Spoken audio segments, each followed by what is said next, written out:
The words pierced through Marcus Wellington's chest like shards of ice, stopping him mid-stride in the marble lobby of his corporate tower. He'd been distracted, scrolling through acquisition reports on his phone, barely registering the hum of activity around him.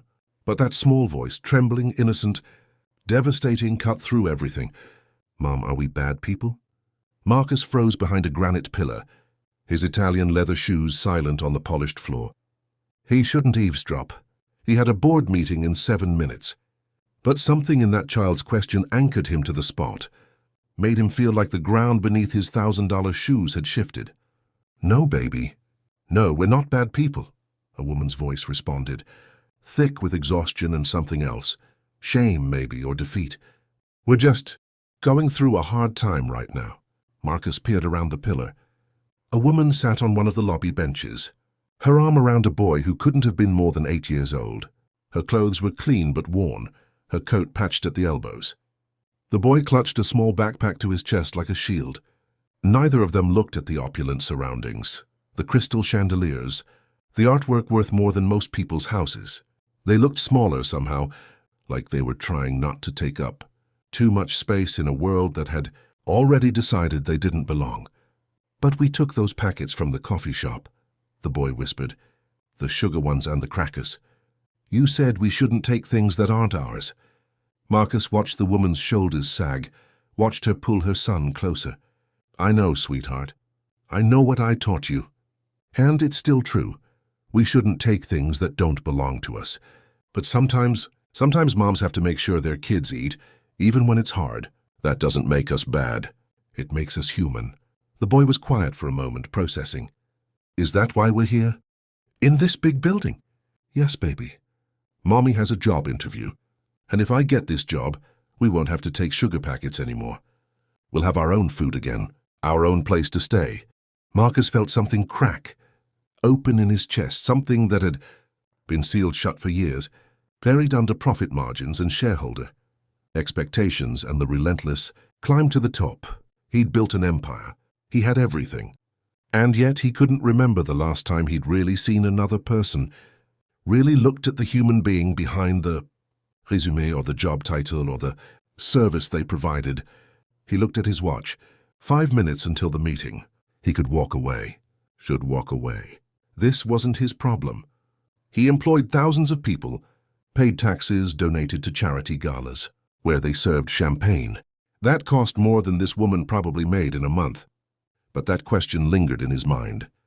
"Mom, are we bad people?" The boy hadn't asked if they were poor. He'd asked if they were bad. As if poverty came with a moral judgment, a mark of failure that stained your character. As if needing help meant you'd done something wrong. Marcus stepped out from behind the pillar before he could second-guess himself. The woman looked up, startled, her arm tightening protectively around her son. He saw her register his expensive suit, the Rolex on his wrist, the confident posture of someone who'd never questioned whether he deserved to take up space. "I'm sorry," he said, and meant it. "I couldn't help but overhear. You're here for an interview?" The woman stood quickly, smoothing her coat, trying to summon dignity. "Yes, sir. In the HR department. I'm early. I didn't mean to. We're not causing any trouble. What's your name?" "Sarah Mitchell. This is my son, Danny." Marcus crouched down to the boy's eye level, and up close, he could see the intelligence in those young eyes, the wariness that no 8-year-old should have to carry. "Danny, you asked your mom a question. Can I tell you something?" The boy glanced at his mother, who nodded uncertainly. "Taking care of the people you love," Marcus said slowly. "Making sure they're safe and fed. Even when it's hard, that's not bad. That's the opposite of bad. That's what good people do." Danny's eyes welled with tears. "But we don't have—" "Having things doesn't make you good or bad," Marcus interrupted gently. "It's what you do with what you have, including what you do when you don't have much at all. Your mom is here, trying, fighting for you. That makes her brave. And you worrying about whether taking sugar packets is wrong. That tells me you have a good heart." He stood and looked at Sarah. Her jaw was tight, her eyes bright with unshed tears and fierce pride. He recognized that look, the look of someone who'd survived by refusing to break, even when breaking would have been easier. "Mrs. Mitchell, What position are you interviewing for? Administrative assistant. In accounts payable. Marcus pulled out his phone and sent a rapid text. Come with me, please. Both of you. Sarah hesitated. Sir, I don't need charity.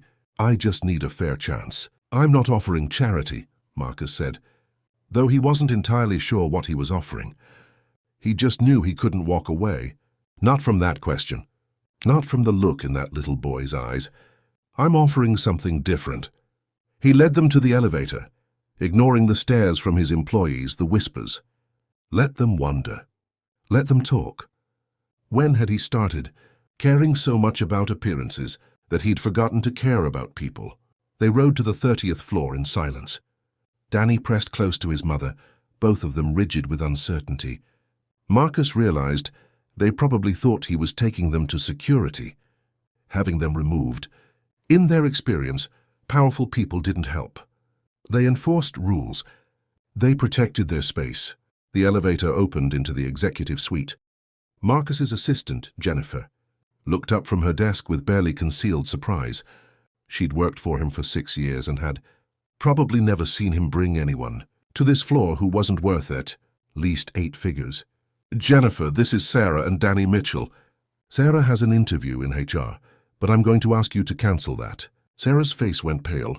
Danny grabbed her hand. Instead, Marcus continued, I want you to work with Sarah on creating a new position. We're going to start a program, an employee assistance initiative, someone who can connect our workers with resources, help them navigate challenges, be a liaison between staff and management for people who might be struggling but afraid to ask for help. He turned to Sarah. You've been where some of our employees might be right now. You understand things I never could. Will you help me build something that actually matters? Sarah stared at him, speechless. I don't have a degree. I didn't finish college. I've been working retail and food service. You have something more valuable than a degree. You have empathy, experience, and you have courage. The rest we can figure out together. Why? Sarah whispered. Why are you doing this? Marcus looked at Danny, who was watching him with those 2 old eyes, still waiting to see if the world would confirm that they didn't deserve kindness. Because your son asked a question that I should have been asking myself, Marcus said quietly. I built an empire, but I forgot to build anything human inside it. Maybe you both can help me remember. 3 months later, Marcus sat in his office reviewing the first report from the new employee assistance program. Sarah had identified 14 employees struggling with food insecurity, 7 dealing with housing instability, and 23 facing childcare crises that were affecting their work. His company had resources. Now they had someone who cared, enough to connect those resources to real people with real problems. He looked up as his assistant buzzed him. Mr. Wellington, Danny Mitchell is here for your tutoring hour. Marcus smiled, something he found himself doing more often lately. Send him in. Danny bounced through the door, backpack in hand, transformed from the frightened child in the lobby.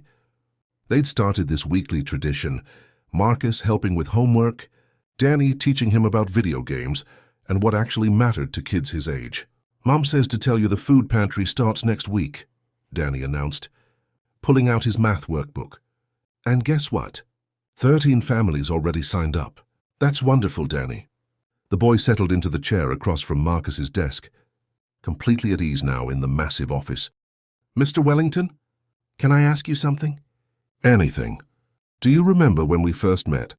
When I asked Mom if we were bad people? Marcus nodded, the memory still sharp.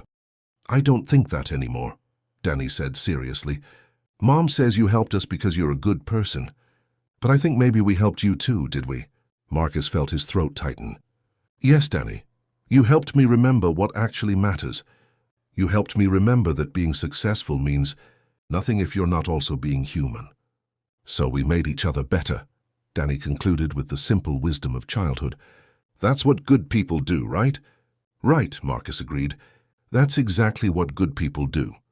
Outside the window, the city sparkled with 1,000 lights, each one representing a life, a story, a person who mattered. Marcus had always seen the skyline as a symbol of achievement, of conquest. Now he saw it differently, as a community interconnected, where the success of one could lift up many, if only people remembered to look beyond themselves. The question that had stopped him in the lobby still echoed sometimes. "Mom, are we bad people?" But now it had an answer, one that Marcus tried to live every single day. No, we're not bad people. We're human people. And when we remember that about each other, when we extend a hand instead of judgment, when we build bridges instead of walls, that's when we become the best versions of ourselves. That's when we become the people we were always meant to be.